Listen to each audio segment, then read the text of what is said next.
Olá, eu sou o aluno Matheus Owen, sou da Unifal, faço curso de Ciências Biológicas, eu estou no quarto período e hoje a gente vai passar para vocês a correção dos exercícios do PET 4 da primeira semana.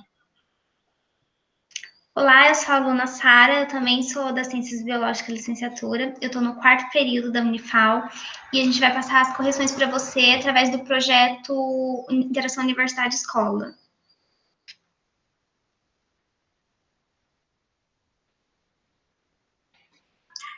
Vamos começar com a questão 1, certo?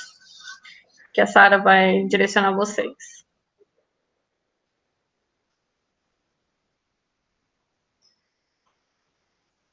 Aqui, nessa questão do Enem, é perguntado: em um laboratório de genética experimental, observou-se que determinada bactéria continha um gene que conferia resistência a pragas específicas de plantas. Em vista disso, os pesquisadores procederam de acordo com a figura. Eles pegaram a bactéria, eles isolaram o DNA dela, clonaram e fizeram a extração e colocaram no DNA recombinante e inseriram na planta.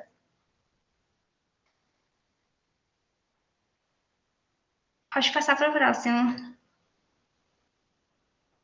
Daí, eles perguntam, do ponto de vista biotecnológico, como a planta representada na figura é classificada. Bom, a resposta é, você tem 5 opções. Se ela é um clone, uma híbrida, uma mutante, uma adaptada ou uma transgênica. A resposta para esse exercício é que ela é uma planta transgênica. Por quê? Porque ela vai ser classificada como transgênica, pois ela possui o DNA de outra espécie no gene dela. Então, ela é um organismo geneticamente modificado. Por isso, ela recebe essa classificação de transgênica.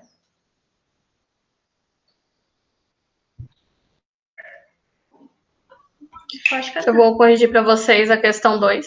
A questão 2 é que há milhares de anos o homem faz uso da biotecnologia para a produção de alimentos como pães, cervejas e vinhos. Na fabricação de pães, por exemplo, são usados fungos unicelulares chamados de leveduras, que são comercializados como fermento biológico.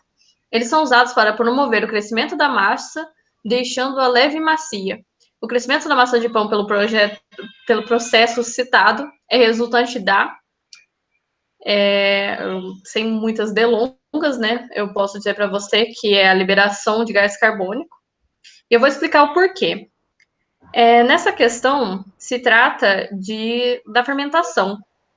A fermentação nada mais é que um tipo de respiração celular anaeróbia, feita pelos fungos na ausência de oxigênio. Nessa respiração, as leveduras elas pegam a glicose, né, o açúcar, para produzir a energia que ela precisa nesse processo. Além de produzir a energia, ela produz álcool, gás carbônico em grande quantidade. E esse gás carbônico vai ser o responsável por fazer essa massa crescer. Essa massa vai expandir por causa desse gás que é liberado por essas leveduras.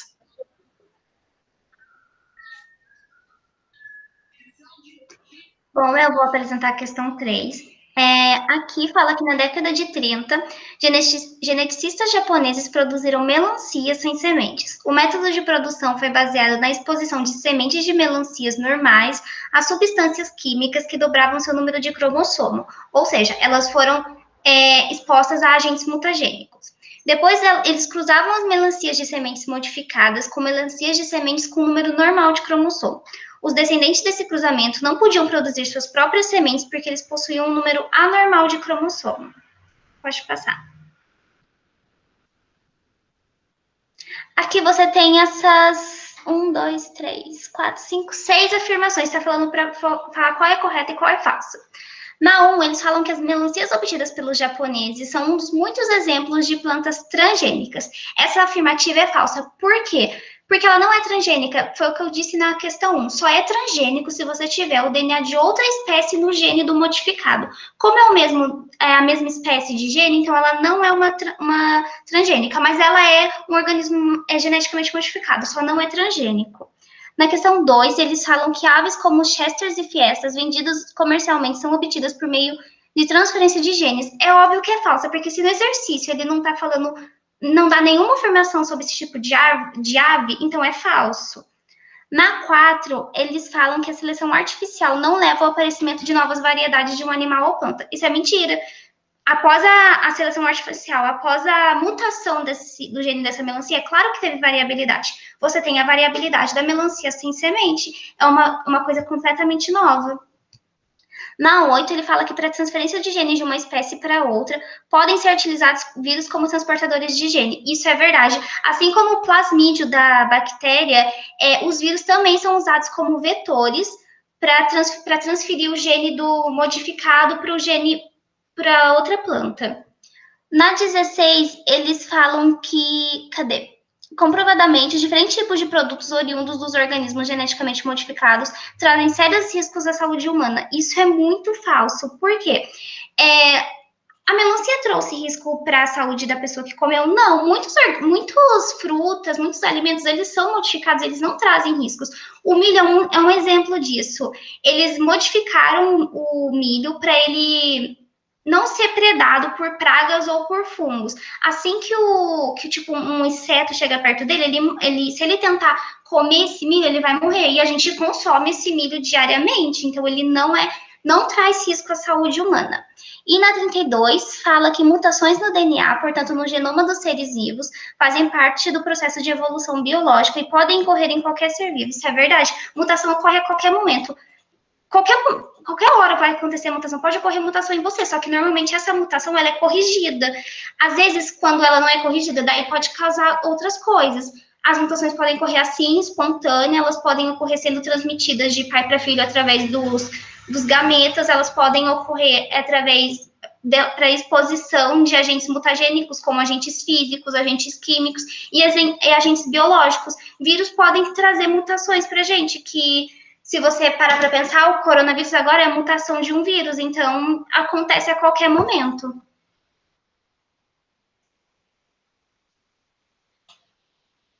Pode passar, eu já acabei. Vamos para a próxima questão. A palavra biotecnologia, ela surgiu no século XX, quando o cientista Herbert Boyer introduziu a informação responsável pela fabricação da insulina humana em uma bactéria para que ela passasse a produzir a substância. As bactérias modificadas por Herbert Boyer passaram a produzir insulina humana porque receberam, isso aqui é meio também óbvio, a sequência de DNA codificante de insulina humana. Vamos explicar como isso se deu, né? Para explicar isso, nós podemos utilizar algo que chamamos, né, na biologia, de paradigma central da biologia. Que é simplesmente a replicação e a transcrição e a tradução de uma proteína. Ou seja, a insulina, ela é uma proteína, e como toda proteína, ela é produzida pela transcrição do DNA. Qualquer modificação no DNA causará uma mudança na proteína a ser produzida. Se ela receber uma sequência de DNA codificante de insulina humana, o seu transcrito terá como produto a proteína da insulina. Então, essa é a resposta correta por esses fatores, e eu acho que eu terminei. Na 5, eles falam que a biotecnologia é o conjunto de conhecimento que permite a utilização de agentes biológicos, organismos, células, organelas, moléculas, e que para obter bens ou assegurar serviços. Sobre o tema, analise as afirmações a seguir. Na 1, fala que as técnicas biotecnológicas possibilitam à indústria farmacêutica cultivar micro-organismos para produzir os antibióticos, por exemplo. É verdade? A biotecnologia trabalha muito nisso. Eles usam bactérias, principalmente, que nem o plasmídio da bactéria que eu já falei, ele é usado para modificar muitos fármacos. Por quê? Porque ele possui um gene de resistência. Então, eles usam muito isso para poder criar novos fármacos. A engenharia genética ocupa um lugar de destaque como tecnologia inovadora, seja porque permite substituir métodos tradicionais de produção de hormônio de crescimento e insulina, ou seja porque permite obter produtos inteiramente novos de organismos transgênicos. Verdade, que é o caso da melancia, um organismo novo. Através dela agora tem melancias que não tem semente. Na 3, fala que hoje a utilização de plasmídio bacterianos restringe-se à produção de novos medicamentos. Isso é mentira. Nossa, dá para você usar o plasmídio ou os vírus para fazer qualquer coisa, para modificar qualquer coisa. Não se restringe somente a fármacos. Através de técnicas biotecnológicas, é possível o tratamento de despejos sanitários pela ação de micro-organismos em fossas sépticas. Essa aí é verdadeira. E a aplicação da biotecnologia está limitada à área médica e da saúde. Não é verdade, a biotecnologia não está lá só para fazer medicamento, ela é usada na agricultura, que é o exemplo que eu já dei, o exemplo que a gente tem da modificação de alimentos, ela pode ser, ou aqui através de que fala que dos despejos sanitários, ela é usada em qualquer coisa, então não é só para fármaco. Prontinho. Que é a questão A 1, a 3, a 2 e a 4 que estão certas.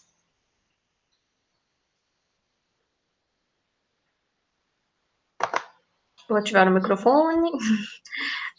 Sobre a genética e a biotecnologia, assinale o que for correto. Eles dão como questões para a gente A, que é o material genético dos vírus, é unicamente o DNA. B, as células nervosas são diferentes das células musculares porque contêm genes diferentes. C, o tipo sanguíneo O é mais frequente e, por esse motivo, o alelo responsável por sua expressão é dominante sobre os demais. D, terapia gênica consiste em substituir o alelo anormal que causa a doença pelo alelo normal. E E, as enzimas de restrição são fundamentais à engenharia genética porque permitem a passagem de DNA através da membrana celular. Olhando o PET de vocês, nós conseguimos claramente ver que a alternativa correta é a D, porque justamente quando eles vão contar a vocês, né, no texto sobre o que é a terapia gênica, eles usam exatamente essa definição. Que a terapia gênica consiste em substituir o alelo anormal que causa a doença pelo alelo normal. Porém, eu quero conversar com vocês o porquê que as outras estão erradas.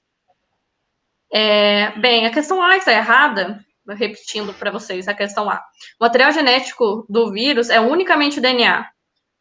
Isso está completamente errado. O DNA pode ter tanto o DNA quanto o RNA como o seu material genético. Podendo até haver os dois, né? Então, essa alternativa está errada verdade, por esse motivo. Essa daí pra você. Agora B. O vírus, ele pode ter ou RNA ou DNA. Ele vai ter um dos dois, ele não vai ter os dois juntos. Fui corrigido aqui em rede nacional. Deixa o like. Ele vai ter só um dos dois, ele não tem os dois Vamos juntos ao mesmo tempo. Então, a Sara corrigiu para nós o meu erro. Então, vamos para a B.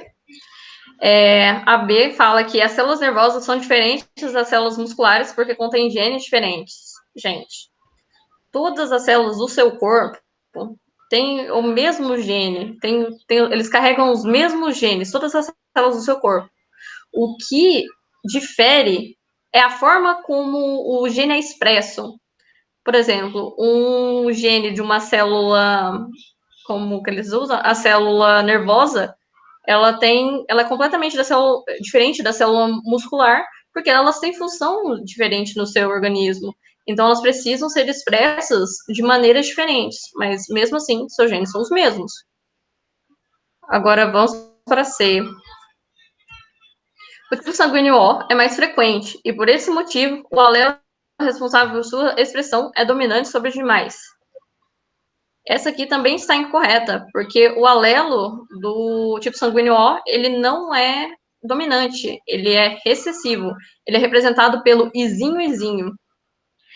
O que faz o tipo sanguíneo O ele ser mais frequente é o fato dele não possuir um aglutinogênio, e então ele pode doar para todos os tipos sanguíneos.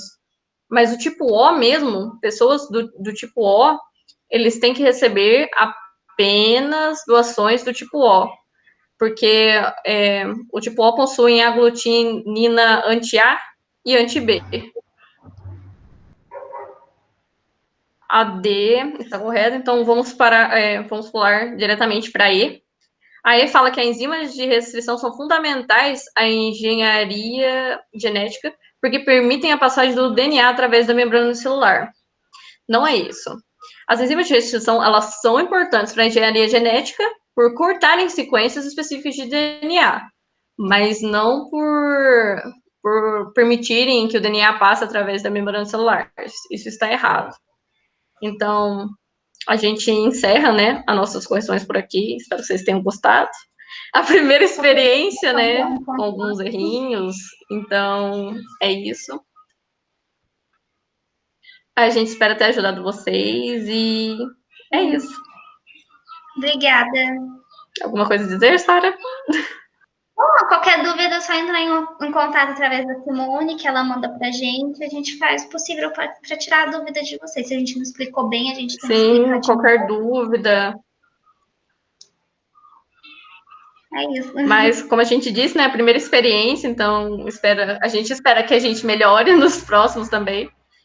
Mas vocês podem comentar com a Simone realmente o que vocês acharam, se precisa mudar alguma coisa, a gente aceita as sugestões de vocês. Então, muito obrigada por assistir, a gente espera ter ajudado, e até na semana que vem, que vai ter mais correções. Então, tchau!